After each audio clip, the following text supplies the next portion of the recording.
sirva um pouquinho para o dia de hoje. E uma reflexão muito simples, que muitas vezes a gente não faz. Quem somos nós? Está baixo? Acho que é aqui, viu? Vamos ver. Não está ligando mesmo. Quem somos nós? Melhorou? Ótimo. É uma coisa que a gente não para pensar. Se eu fosse falar de mim hoje, como qualquer um de vocês, eu falaria: eu sou Ana Maria, tenho 71 anos, moro na rua tal, sou formada em tal coisa, trabalho em tal lugar, tenho 3 filhos, tenho um neto, minha conta bancária, meu CPF, meu RG. Nós temos uma série de dados para a gente dar para a gente aqui na Terra, né? Nós nos identificamos aqui na Terra com as coisas que nós fazemos. E cada um de vocês, cada pessoa, tem a sua identidade na Terra. Mas quem somos nós fora da Terra? Ao sairmos daqui e tivermos que nos apresentar na espiritualidade, como nós vamos nos apresentar? Quem somos nós? Dificilmente a gente para pensar isso, né? Lá no fundo do nosso aposento aqui, a gente tem um certo conhecimento.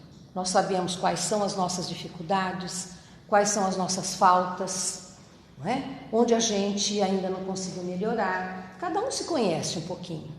Mas não assim, acordados, não nos conhecemos direito. A gente ainda é muito orgulhoso, a gente se acha melhor do que o outro, a gente acha que a gente não tem defeito, não é?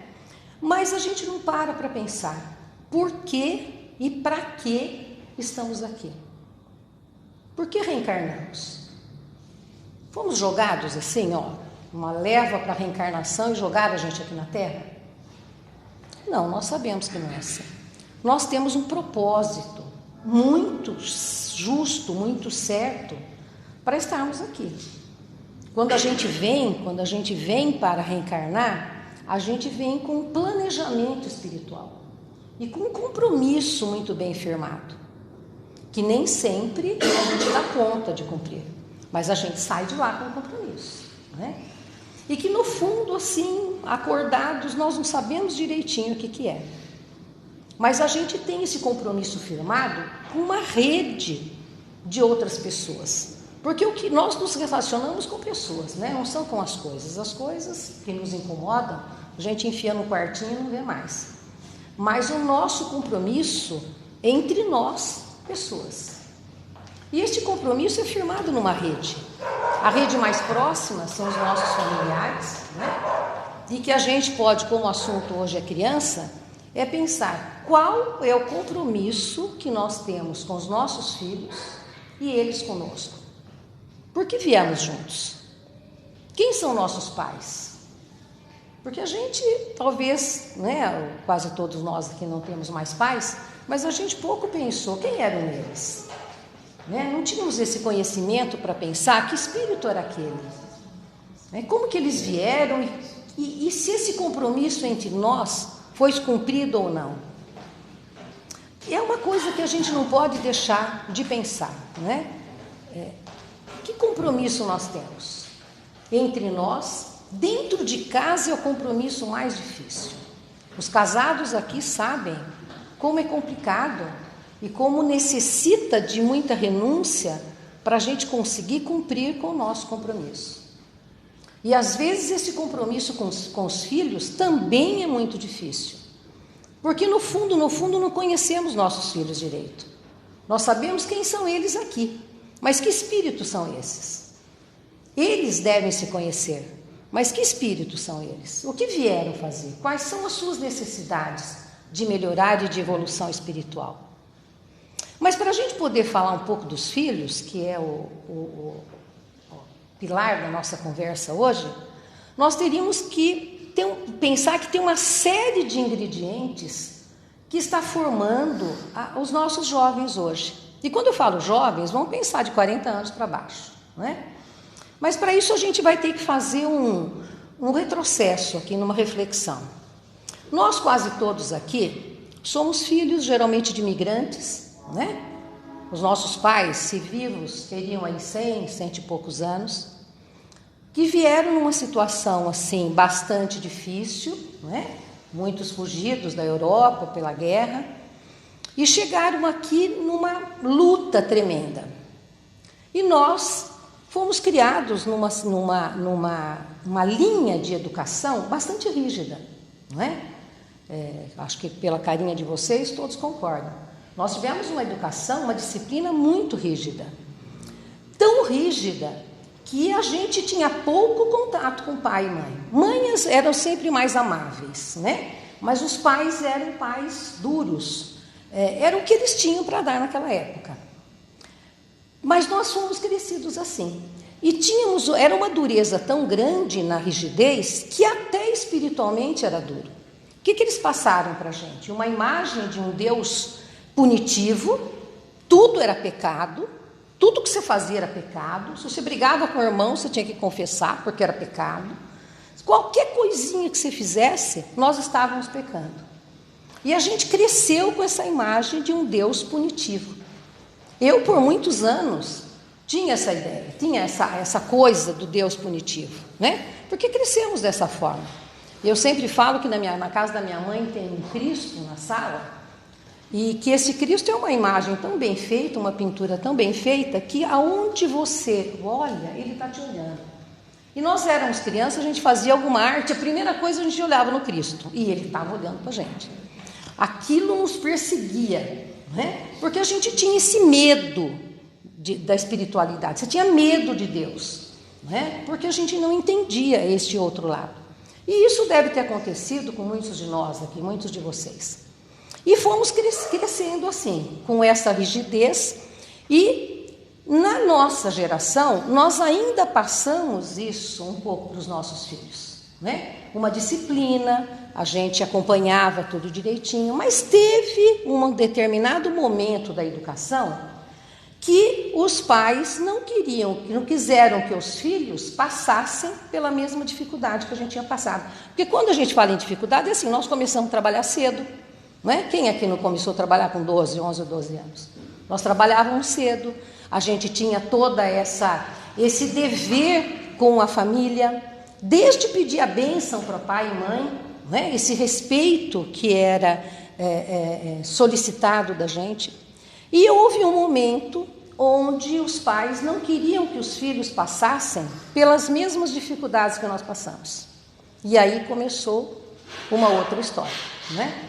Esses filhos não ouviam não precisavam arrumar cama porque alguém arrumava, ou alguém que foi criado numa rigidez tão grande que queria uma perfeição na cama arrumada, então não deixava os filhos arrumarem a cama e arrumava. E essas crianças foram aprendendo a não colaborar, a não participar, a não ajudar e a não ouvir não. Óbvio, gente, que quando eu falo assim, sempre tem as exceções, né? Nós vamos falar assim do que distorceu aí, né? Então, muitas crianças, hoje já pais, cresceram desse jeito, sem esta responsabilidade que foi nos cobrada, que naquela época era necessário. Eu falo, eu enquanto educadora, eu era professora, hoje eu não caberia mais, porque eu também trabalhei numa época onde a gente trazia o mesmo esquema de exigência que nós tínhamos dentro de casa, e que hoje não cabe mais, porque as crianças, esses espíritos que estão encarnando, têm outras necessidades, não é? Então essas crianças são filhos de pais que não tiveram essa disciplina e que vêm vindo com outras, precisam de outras coisas. Então eu vou falar assim rapidinho, é uma experiência minha, mas quando eu comecei a trabalhar há 50 anos atrás, eu era professora de ciências e biologia e usávamos um material. Hoje, você pega o material das escolas particulares e pegam nessas minhas disciplinas, que eu analiso isso, é o mesmo conteúdo. Ensina-se para as crianças hoje as mesmas coisas que ensinavam há 50 anos atrás, com algumas coisas que foram injetando da modernidade. Para uma criança que vem vindo com necessidades completamente diferentes.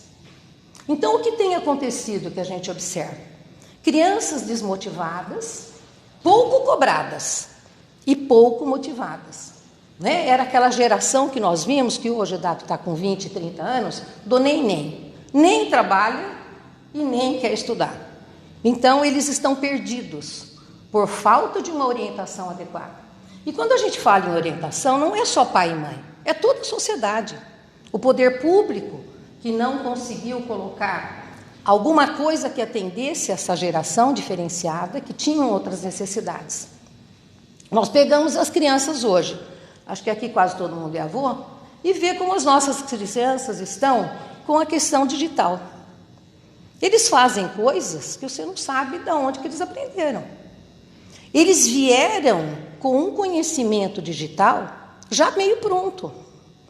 Né? Ontem à noite tive uma experiência que me assustou. Eu resolvi pintar uma parede na minha casa e resolvi procurar o aplicativo da Souvenir para ver que cor que dava lá. Mas quem disse que eu conseguia? Eu mexendo, comecei a me irritar. Minha netinha de 8 anos chegou e falou para mim: o que você está fazendo, vó? Eu falei: eu estou procurando. Ela falou: daqui. Ela não sabia nem o que era Souvenir. Em 5 minutos ela fez. Sabe? Então você olha e você fala: não, eles vieram prontos. É só uma questão de você oferecer e eles fazem. Agora, essa escola de 50 anos atrás, de 60 anos atrás, cabe? Não cabe. Lógico que o conhecimento ele é necessário, mas não da forma que está sendo feito. Não é? Essa criança não precisa desse conhecimento, ela precisa saber usar as ferramentas para ir em busca desse conhecimento. Está invertendo a ordem. Não é? Com essas ferramentas bem trabalhadas, elas buscam isso. Porque o que está acontecendo com essa criança hoje? Essa é aquela criança que, apesar que com os pais também já assim, os mais jovens, né? Onde eles ficam o dia inteiro com o celular na mão, eles estão se isolando da família, porque as coisas não cabem mais, eles não podem brincar numa rua, eles não têm o espaço que nós tínhamos, né? E eles estão se isolando. Então, você vê uma criança dentro de casa hoje, ela não te dá um pingo de trabalho. Ela fica lá quietinha, você não sabe o que ela está vendo, porque ela consegue entrar em coisas que você não sabe entrar. Você não sabe até que ponto eles estão sendo... Porque a informática, o computador, o celular, é uma ferramenta maravilhosa. Mas ela é igualzinha à televisão. Quem paga uma televisão paga, quem tem televisão paga, entra em coisas ótimas, como entra em coisas horríveis. O celular é a mesma coisa. O que essa criança precisa e o que falta, e que os adultos não estão conseguindo fazer, é direcioná-las. E o que está acontecendo hoje? Ela não está dando trabalho, está lá quietinha, seus pais estão fazendo as coisas. Né? E o que aconteceu, me perdi um pouquinho ali, um pouquinho atrás, nessas cobranças. Essas crianças não estão sendo cobradas. Elas estão caminhando com as próprias pernas. E nós não sabemos, nos próximos 10, 20 anos, porque a velocidade desta educação está muito grande, muito rápida, o que vai dar? Porque esta linguagem digital, ela é necessária. Ninguém mais vai sobreviver sem ela. Não vai ter emprego quem não tiver uma linguagem, esse domínio desta linguagem. Ela é necessária, isso não tenha dúvida. O que está faltando é como nós vamos direcionar as nossas crianças para isso, para que eles não fiquem perdidos. Porque hoje tem muitos perdidos. Então nós vamos ver aí várias vertentes. Nós vamos ver a violência daquelas crianças que não foram orientadas, não é? Porque também nós temos que voltar um pouquinho e pensar. Toda criança, todo jovem, todo adulto que teve uma conduta reta, teve um pai e mãe chato por trás. Não é? Principalmente mãe, né? Mãe é mais chata. Desde escovar dente até todos os afazeres que tem que fazer. Todo você pode procurar, dar uma olhada nos conhecidos de vocês e percebam como que era a educação. Era cobrança, e não era aquela cobrança por cobrar, mas aquela cobrança amorosa. Não é? Mas o que também está acontecendo? Os pais não estão tendo tempo para isso. Ou eles não estão tendo olhar para isso. E também essas crianças que saíram como nós, por exemplo, os nossos filhos, que viram a gente trabalhar feito uns loucos para a gente conseguir uma casa, para a gente conseguir um carro. E no fundo, as pessoas não são felizes. Eles percebem que os pais trabalharam feito loucos, mas não são felizes. E eles não querem isso para eles. Então são aqueles jovens que hoje não querem comprar casa, eles não querem investir nisso, porque eles acham que isso não é necessário. Pai e mãe teve, e o que adiantou? Né? Porque houve um excesso, né? A nossa carência material era tão grande lá dos nossos pais, que a gente também achava que tinha necessidade de ter para a gente poder ser mais feliz do que eles. E chegamos na vida adulta vendo que não é nada disso. Felicidade não está nisso. É uma segurança? É uma segurança. Tá? Mas não o angariar bens. E esses jovens estão percebendo que isso não é o melhor caminho. Então eles não querem. Vocês devem estar conhecendo muitos jovens assim, que não estão preocupados em ganhar dinheiro. Eles estão preocupados em ser felizes. Eles querem fazer o que eles gostam. Eles não querem saber de firmar um compromisso, uma profissão tão forte. Agora, esta responsabilidade da condução dessas crianças é o que eu disse para vocês. É nossa. Nós pais, nós avós, nós tios, sociedade, professores. É responsabilidade de todo mundo. Porque nós temos que buscar um caminho para ajudar esta criança a se achar. Quando a gente pega, por exemplo, esses absurdos que a gente vê nas escolas acontecendo hoje, eu fico muito triste porque foi a minha vida dentro de escola, né? Esta violência dentro da escola, são crianças que não tiveram uma orientação. E isto independe do nível social. Porque a gente não vê agressividade e violência só na classe baixa. A gente vê isso em todas as classes sociais. Né? Então, esta violência foi exatamente a falta de um caminho amoroso para essas crianças. Porque independente do progresso intelectual, tecnológico, tem o progresso moral. Este independe de formação acadêmica, isso independe de salário alto, né? Porque a formação moral, ela está dentro da gente. Essa necessidade de orientar as nossas crianças moralmente é nossa. Ela não tem nenhum obstáculo que fala, olha, essa família não deu formação moral porque não podia. Não, isso está na gente. O que aconteceu foi um descuido, né? Um medo de não ser amado, porque tem muito isso, tem a geração que não falava não, tinha medo de não ser amado pelos filhos. Então tudo foi permitido. E não é por aí. A criança, ela precisa, e eu sempre falo isso, que ninguém é obrigado a amar ninguém. A gente não pode esperar que filho nos ame. Nós os amamos, mas nós não precisamos esperar que ele nos ame. Nós precisamos que eles nos respeitem. Né? Aquilo que a gente passe, eles têm que respeitar, eles têm que nos respeitar. Agora, amar vai depender deles. Nós não sabemos qual a relação espiritual que eu tenho com ele. Eu não sei o porquê que viemos juntos, o que nós éramos um dos outros, não é? O porquê que tem filhos extremamente rebeldes e filhos extremamente dóceis. Alguma coisa tem aí no meio que se perdeu. Então, a falta desta condução espiritual, desses valores morais, desses valores éticos, é que está permitindo que muitos desses nossos jovens, potencialmente maravilhosos intelectualmente, estejam se perdendo. Então, a nossa reflexão hoje seria isso, né? O que falta? O que faltou para a gente? E o que está faltando para a gente que a gente não está conseguindo ajudá-los nisso? E quando eu falo para nós, mesmo nós que já criamos os filhos, nós estamos com os netos dentro de casa, né?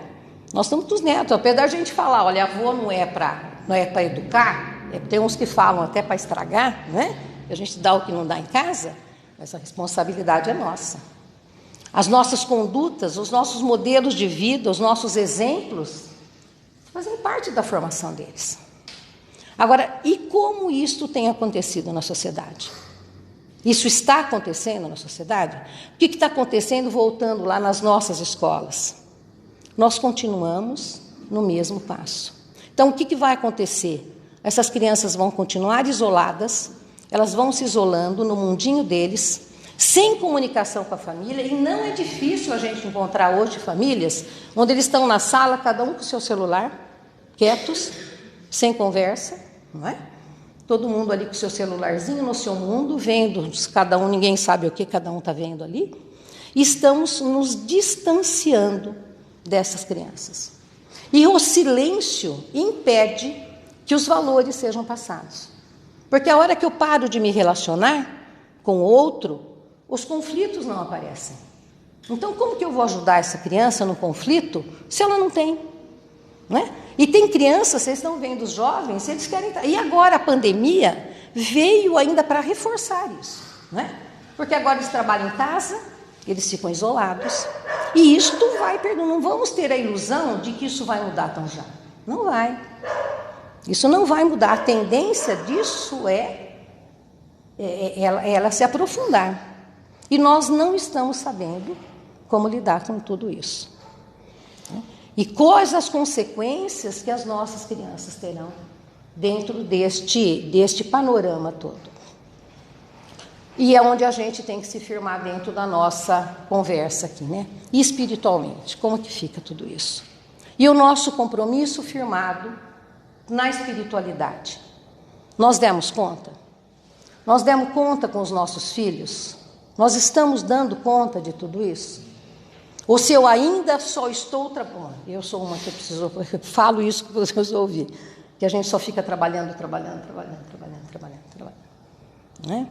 Nós estamos dando conta? Nós demos conta de tudo isso?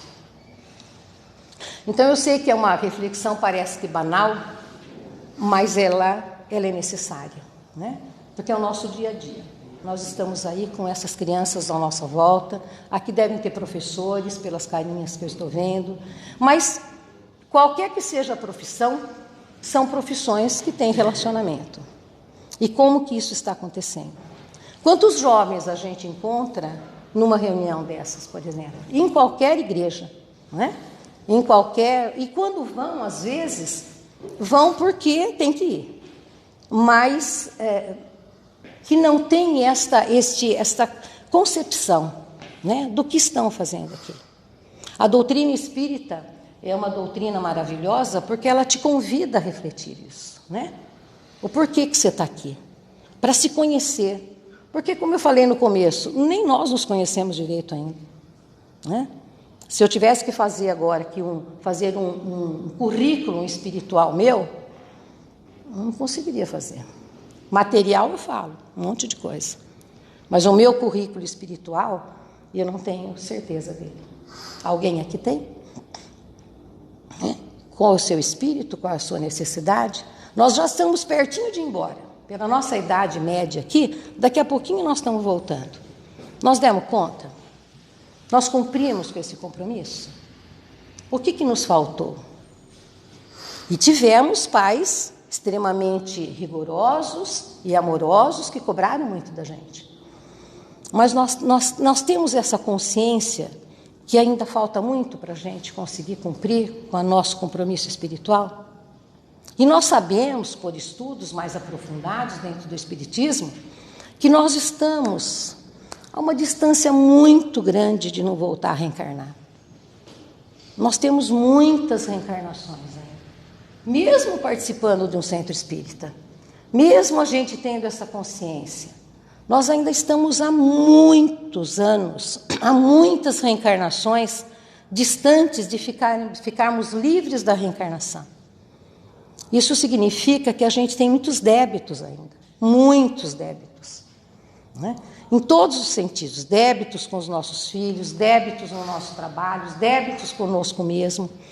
Então, temos débitos muitos. E o que eu convido hoje, né, é a gente refletir, fazer esta análise quando chegar em casa, ou pelo menos de vez em quando, né? Porque a gente não faz isso, não é verdade? A gente vai dormir, começa a rezar um Pai Nosso, daqui a pouco a gente dorme, e a gente quase não reflete nisso. Quais não são nossos débitos? O que dá tempo da gente fazer ainda? Como que eu posso colaborar? Comigo mesmo, não é nem com os outros, né? Porque a primeira coisa que a gente tem que estar bem seria com a gente mesmo. E que muitos de nós não estamos. E a gente tem que ter a honestidade de saber que não estamos, não é? Quantos nós ainda somos infelizes? Não é infeliz no sentido de ficar chorando por aí, mas nos sentimos frustrados, não fizemos da nossa vida o que a gente queria ter feito, renunciamos a muitas coisas, não é? E a gente se sente infeliz por isso. E, infelizmente, muitos acham ainda que a questão material é que vai cumprir esta felicidade. E nós sabemos que não é, porque a gente não tinha casa, a gente conseguiu ter casa, não resolveu. Conseguiu comprar um carro, não resolveu. Conseguimos formar nossos filhos, também não resolveu.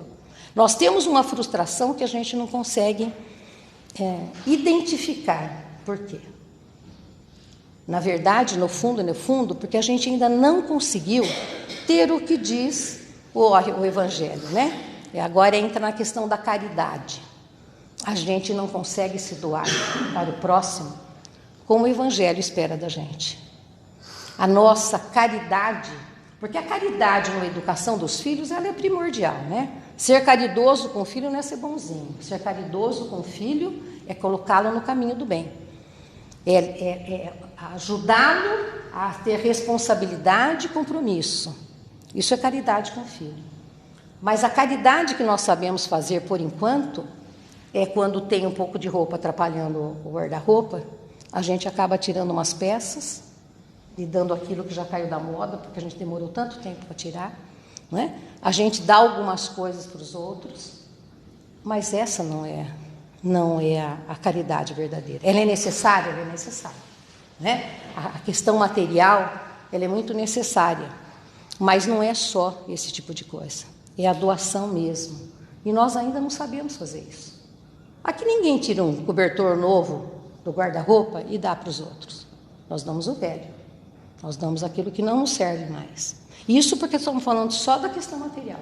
Nós não estamos falando na questão de relacionamento, de doação de tempo, de doação de vida mesmo, de compartilhar com as outras pessoas. E é isto, voltando lá para as nossas crianças hoje, e é isso que eles não têm. É isso que essas crianças estão carentes. Então, quando vemos violência de jovens, são crianças que não tiveram. Se você for analisar a família deles, foram famílias completamente desestruturadas, não materialmente só. Eu volto sempre a falar isso, que não é a pobreza que leva à violência, é a falta de valores éticos e morais, não é? Porque senão em família de rico não teria violência. Então, o que faltou para essas crianças foi o trabalho de valores éticos e morais, o trabalho da espiritualidade, colocar essa criança conhecendo e aceitando, né? Para você aceitar, você tem que conhecer. Aceitando a espiritualidade, aceitando que vida eterna não é isso daqui, 40, 50, 60 anos aqui na Terra. Que nós temos uma história antes e vamos ter uma história depois. Que as nossas escolhas têm preço. Que qualquer coisa que eu escolha fazer, eu vou ter uma consequência em cima disso. Se eu tiver uma escolha ruim, eu tenho uma resposta ruim. Se eu tiver uma escolha boa, eu colho bons frutos. Não é? E em todos os sentidos. No sentido material, no sentido espiritual, no trabalho, em todos os sentidos. Então, gente, eu espero que dê para a gente refletir um pouquinho sobre isso, né? E refletir principalmente com as nossas crianças, porque a nossa encarnação já está acabando. Né? Podemos usar uma semana que vem, um mês que vem eu não consegui vir aqui falar. Não sei qual é o meu tempo, mas essas crianças precisam de nós. Esses jovens precisam das famílias e todos nós aqui, se trabalhamos em órgãos que possam ajudá-los, né? Quem é educador? Porque educador todos somos. Professores nem todos, mas educadores todos somos. E essas crianças precisam de uma educação moral, espiritual e ética. E eu agradeço pelo ouvido de vocês e espero que a gente aproveite um pouco. A gente, porque eu também. Muito obrigada.